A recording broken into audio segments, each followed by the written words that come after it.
कोल्हापूर शहरातील 100 कोटी रुपये खर्चाचा रस्ते विकास प्रकल्प म्हणजे मोठा भ्रष्टाचार आहे। प्रत्येक विकास कामांच्या बाबतीत आमदार राजेश क्षीरसागर यांनी जनतेची फसवणूक केली आहे।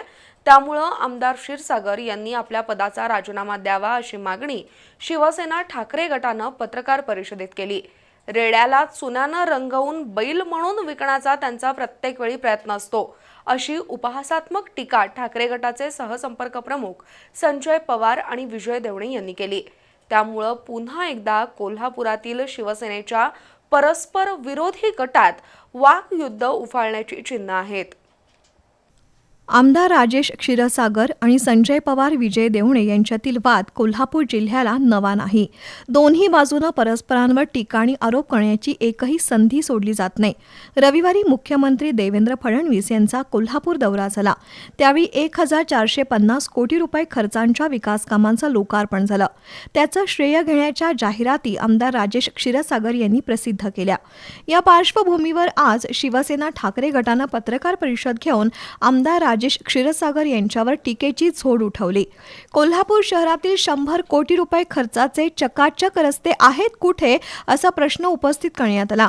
खड्डेमुक्त रस्ता दाखवून 500 रुपये बक्षीस मिळवा अशी टॅगलाईन असणारे फलक ठाकरे गटाने झळकवले आहेत।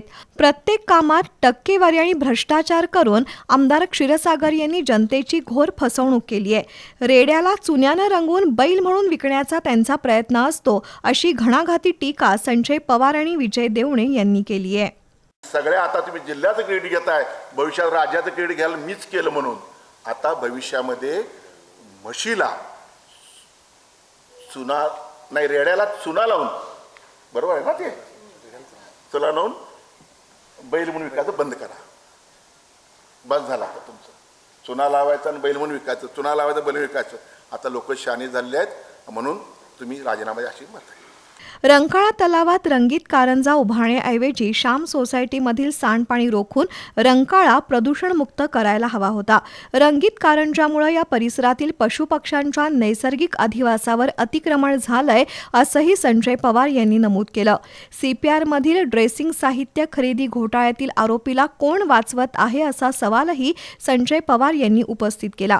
तर संगीत सूर्य केशवराव भोसले नाट्यगृहाला लागलेली आग संशयास्पद आहे, त्याचा छडा लागणं गरजेचं आहे असं संजय पवार यांनी नमूद केलंय।